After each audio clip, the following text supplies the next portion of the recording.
Alright, this video is all about our radian and degree measure.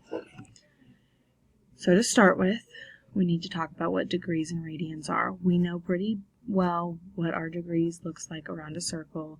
We know all the way around a circle is 360 degrees. We know that halfway around the circle is 180, so that's starting here, going halfway. If I just went from 0 up to here, that'd be 90, and then coming all the way down to this bottom would be 270 degrees. Now when we start to look at this in radians, radians relates more to what you're thinking of with your circumference. So all the way around a circle for circumference is 2 times pi times r. So if I'm going all the way around a circle, let's just base this off of a radius of 1 to get the idea of where these actually fall. Now the difference here is, while that's how we think about radians, you do have to realize radians is not the measure of around the circle. It is simply that angle. But if I was to start here and go all the way around the circle, that'd be 2 times pi times my radius, which we are assuming is 1 for now, for my unit circle. So that's 2 pi. If I only went halfway around, half of 2 pi is just pi. If I went a quarter of the way, or think of it as being half of that halfway, that is half of pi, or pi over 2. So coming here, that's pi over 2, pi, so that's like 1 pi. This would be 1.5 pi, or 3 pi over 2. That is, again, the measure of the angle. I can do that in degrees or in radians. It is helpful to be able to go back and forth between the two. So converting from degrees to radians. Since pi and 180, if you think back to this circle, both were that halfway mark. They are equivalent to each other. Multiplying anything by pi radians and over 180 degrees is the same as multiplying by 1. So to start to do my conversion, I want to get this 120 degrees into radians, so I'm going to multiply it by pi radians over 180 degrees. The degrees will cancel, those units will. So I'm going to end up with 120 pi over 180, and now I'm just in radians. 120 over 180 you can reduce, and you do always need to give that simplest answer. And that would reduce to 2 over 3. Of course, you still have that pi in the numerator. A lot of the times with radians, we do have that pi there. For 144 degrees and that negative 20 degrees, go ahead and try to do those on your own. So maybe pause this so that you can do that. For 144 degrees, I got 4 pi over 5 radians. And for negative 20 degrees, I got negative pi over 9 radians. And we'll talk about in a minute what that negative actually looks like when we're looking at our circle. To go the other direction, so from radians to degrees, still multiplying by that 180 and that pi, but this time the 180's on top. The way I keep these straight is whatever I'm wanting to convert to, so here I'm wanting to convert to degrees, so the degrees is in the numerator. If I go back a slide when I wanted to convert to radians, the radians was in the numerator. So on this first one, I'm going to take my pi over 5 radians and multiply it by 180 over pi. The radians will cancel, and I'll just be left with the degrees now as my symbol. The pi's will also cancel, so I'm actually going to have 180 degrees over 5, which when I do 180 divided by 5, I get 36 degrees. Go ahead and try the second one.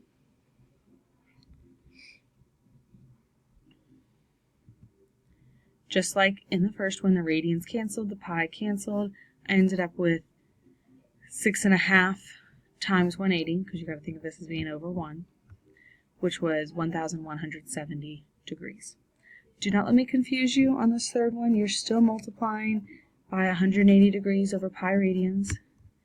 So my radians are still canceling out. The pi doesn't cancel this time, so I'm going to have 4.8 times 180, my numerator, which was 864. My denominator would still just be pi. And then when I do 864 divided by pi, I got 275.02 approximately degrees. When you're writing your answer in degrees, you should never leave that pi symbol in your answer. Round it to the nearest decimal, or whole degree depending on directions. When you're going to radians, oftentimes that pi symbol will still be in your answer. Now it doesn't have to, like you see here, where I just had 4.8, but it's okay if the pi symbol is still in your answer. All right, next we're going to look at coterminal angles. Coterminal angles are angles that land in the same place or same position, but maybe they go around several times or they go the opposite direction.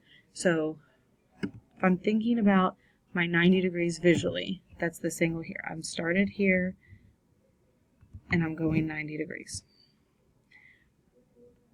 That's the basic angle. To figure out what would be coterminals with that, I gotta think about my whole circle and working my way maybe like all the way around it and then going 90 degrees. So here's my line.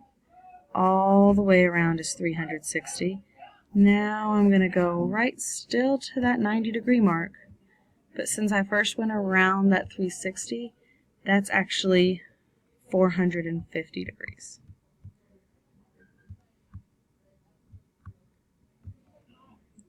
My other option, I could keep going around several times, just 360, 360, 360, or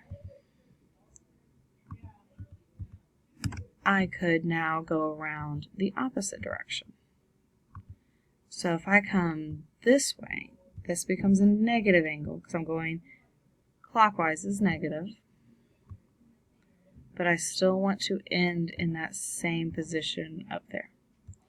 So if I think about this, all the way to here would be negative 180. I went 90 past that, so this is actually negative 270 degrees. That's visually looking at it. You can also do it numerically. So I would take my 90 and I could subtract 360. That's going to give me my negative 270. So that's this one here. Subtracting the 360, that gives me my negative 270. I essentially took an entire circle off, or an entire rotation. Or again, start with my 90, I could add 360. So instead of just being 90, let's add a full circle. That's where I got the 450. That's all for degrees. Same thing is going to happen when we look at it in radians. So make sure when you're doing this, if the problem starts in degrees and you're listing your coterminal angles, that you are giving the answers in degrees. And we do often want a positive one and a negative one. So over here, I'm in radians, but I'm still going for a positive one and a negative one. I think visually we can look at that in a minute, but I want to start with it numerically. So 13 pi over 6, if I take away a full rotation in radians, so it's all the way around. Degrees, I know that was 360, and radians, that's 2 pi. So I subtracted 2 pi. If you need the visual for that, you need your common denominator. So 2 pi became 12 pi over 6. When I do 13 pi over 6 minus 12 pi over 6, I get pi over 6 radians. To see where that would land on my circle,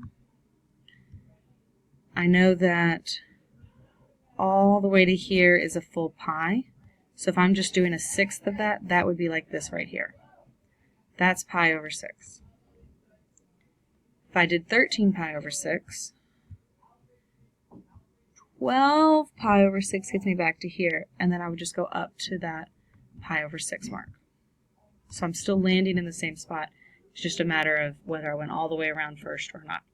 Now, since when I subtracted this 2 pi here, I still ended up with a positive answer, I do need that negative answer. So instead of adding 2 pi, because that would just give me another positive one, I'm going to subtract an additional rotation. So I'm actually going to subtract 4 pi.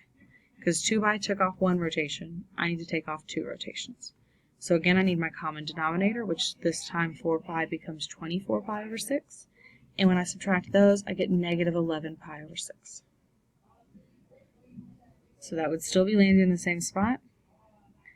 I know this is pi, so that's like 6 over 6. I need to go 5/6 of the way around, which should land me right about there. So again, at pi over 6. Right, complementary and supplementary angles you are used to since your geometry class. Complementary angles we know add to 90 degrees. Supplementary angles add to 180 degrees. If I asked you to find what angle is complementary to 30, you would do 90 minus 30.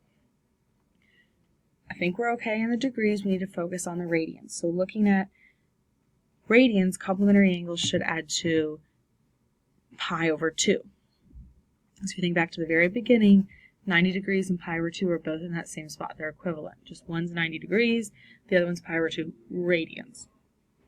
And for supplementary, instead of adding up to 180 degrees, in radians, that's just pi radians. So thinking of how you would find your complement and your supplement, if I wanted the complement of an angle in degrees, I would do 90 minus that angle.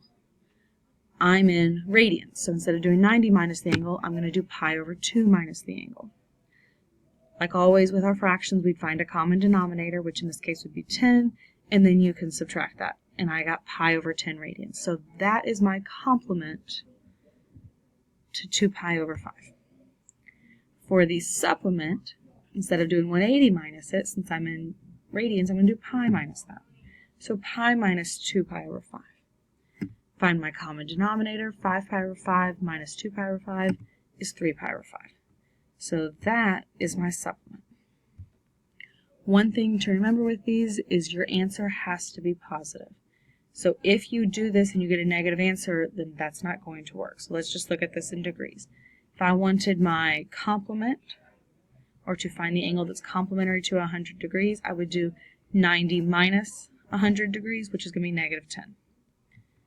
That's a negative, so that's not going to work, and you're simply going to tell me does not exist. For your supplementary angle, I'm going to do 180 minus 100, which gives me 80 degrees. That one's okay. Degrees, minutes, seconds.